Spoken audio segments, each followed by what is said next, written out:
بہت سارے لوگ کاروبار کرتے ہیں اور اکیلے میں یہ طاقت نہیں ہوتی تنہا آدمی میں کہ بڑی رقم انویسٹ کر سکے، تو پھر ایک شخص ایسا ہے جو دوسروں سے بڑی بڑی لمبی لمبی رقمیں لیتا ہے اور ان کو اپنے کاروبار میں پارٹنر بناتا ہے اور انہیں نفع کے نام پر، پروفٹ کے نام پر پہلے سے کچھ رقم طے کر دیتا ہے کہ بھائی 1000 2000 مہینہ میں تم کو دوں گا۔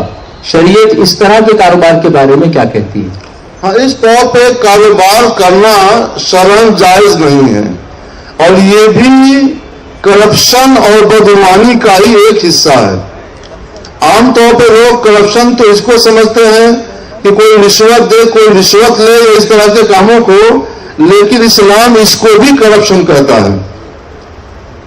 دنیا کے ماحول میں یہ اسلام واحد مذہب ہے جو اس کو بھی کرپشن کہتا ہے اور بدعنوانی قرار دیتا ہے کہ کوئی آدمی کسی سے مثلاً 1 لاکھ روپے لے شرط پر کہ 1 لاکھ روپے دو اور میں ماہانہ تم کو 1000 روپے نفع کے دیتا رہوں گا اور میں اس سے کاروبار کرتا رہوں گا، یہ بھی ناجائز ہے۔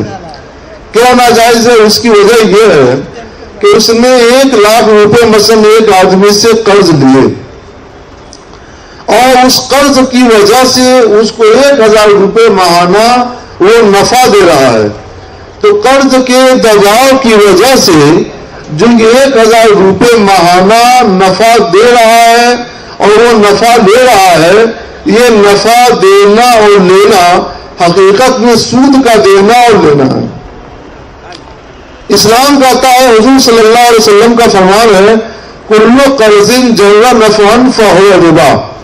مسند حارث کی حدیث ہے، مولا کائنات علی مرتضیٰ رضی اللہ تعالیٰ اس حدیث کے راوی ہیں، وہ بیان کرتے ہیں کہ حضور صلی اللہ علیہ وسلم نے ارشاد فرمایا کہ قرض کے دباؤ کی وجہ سے جو کچھ بھی لیا جائے، جو نفع بھی لیا جائے، چاہے تھوڑا یا زیادہ، وہ سود ہے، اور سود یہ حرام اور گناہ ہے۔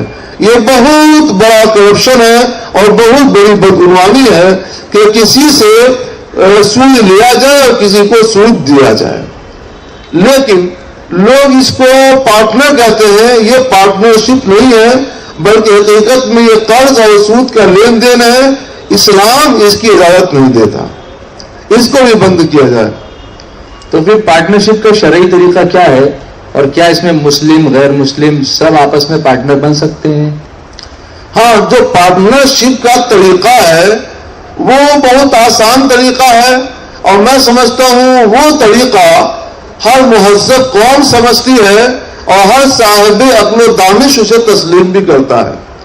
وہ طریقہ یہ ہے کہ 2 آدمی یا 2 سے زیادہ آدمی آپس میں یہ معاہدہ کر لیں کہ ہم لوگ پارٹنرشپ میں مل جل کر کاروبار کریں گے۔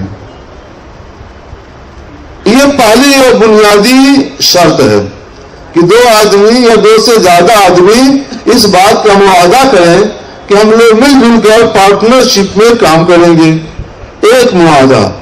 دوسرا معاہدہ یہ ہونا چاہیے کہ دونوں کا یا 2 سے زیادہ جتنے لوگ بھی مال دے دے کر کے کاروبار میں شریک ہو رہے ہیں، پارٹنر بنے ہیں، ان سب لوگوں کے نفع کا پرسنٹ، نفع کا فیصد مقرر ہو۔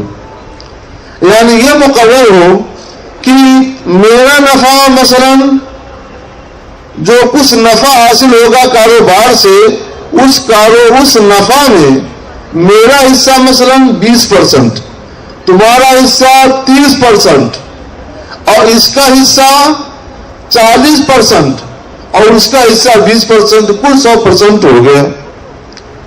یہ حصہ جو کچھ نفع ہوگا، اس نفع میں یہ لوگ اپنا پرسنٹ مقرر کر سکتے ہیں، 10%، 20%، 40%، 50%، 60%۔ یہ لوگ آپس میں جتنے پر راضی ہوں اتنا پرسنٹ نفع کا یہ مقرر کر سکتے ہیں، کم سے کم اور زیادہ سے زیادہ ان کو اس کا اسلام، شریعت اس کا اختیار دیتی ہے، اجازت دیتی ہے۔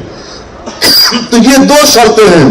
نفع کا روپے کی شکل میں نفع مقرر نہیں ہونا چاہیے، یعنی یہ نہ کہا جائے کہ ہم 5000 دیں گے، تم کو 10,000 دیں گے، تم کو 1000 دیں گے، اور اس کو 500 روپے دیں گے، روپیہ مقرر کر کے نفع نہ متعین کیا جائے، بلکہ یہ یوں طے کیا جائے کہ کاروبار سے جو کچھ نفع ہوگا اس نفع میں ہم لوگ یوں شریک ہوں گے کہ فلاں کا 20%، اس کا بھی 20% اور فلاں کا مثلاً 60%، اس طور پر یہ 2 شرطیں ہو گئی۔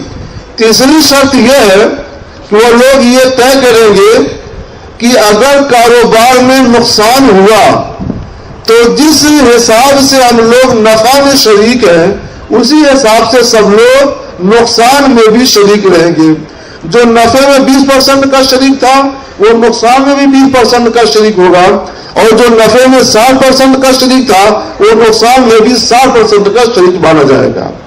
اس طرح سے دونوں فریق نفع میں بھی اور نقصان میں بھی اپنے حساب سے برابر کے شریک ہوں۔ جب یہ تینوں شرطیں پالی جائیں گی تو پارٹنرشپ پورے طور سے پالی گئی۔ اب یہ لوگ کاروبار کریں، کاروبار سے جو کچھ نفع ملے گا وہ سب ان کے لیے حلال اور جائز ہے۔ یہ پارٹنرشپ کیسے مسلمان میں ہی ہو سکتی ہے یا مسلم غیر مسلم سب میں ہو سکتی ہے، یہ سوال کا دوسرا حصہ ہے۔ تو اس کا جواب یہ ہے کہ بس وہ 3 شرطیں پائی جانی چاہیے، اس کے بعد اس سے کوئی مطلب نہیں ہے کہ جو لوگ پارٹنر بن رہے ہیں وہ کس مذہب کے ہیں۔ لہذا ایسا ہو سکتا ہے کہ اگر کسی کاروبار کے 3 پارٹنر ہیں تو ان میں ایک مسلمان ہو، ایک ہندو ہو اور ایک سکھ ہو، ایسا ہو سکتا ہے۔ 4 ہوں تو 4 مذہب کے ہو سکتے ہیں، 5 ہوں تو 5 مذہب کے ہو سکتے ہیں، 10 ہوں تو 10 مذہب کے ہو سکتے ہیں۔ تو مذہب کا کوئی لینا دینا نہیں ہے، 10 مذہب کے لوگ بھی آپس میں کاروبار میں پارٹنرشپ بن سکتے ہیں اور پارٹنرشپ میں کاروبار کر سکتے ہیں۔ مگر ضروری ہے کہ ان 3 باتوں کا لحاظ رکھیں جو 3 باتیں میں نے ذکر کی ہیں۔ ان 3 باتوں کا لحاظ کریں گے اور آپ غور کریں گے تو آپ سمجھیں گے کہ یہ تینوں شرطیں بڑی منصفانہ شرطیں ہیں، اور ان شرطوں نے دنیا سے کاروبار کے معاملے میں ہمیشہ کے لیے کرپشن کا خاتمہ کر دیا ہے۔ سبحان اللہ۔ میں رسالت کے پروانوں، ہر سنیچر کو بعد نماز عشاء سنی دعوت اسلامی کے عالمی مرکز اسماعیل حبیب مسجد میں سنی اجتماع ہوتا ہے۔ آپ حضرات پابندی کے ساتھ اس میں شرکت فرمائیں۔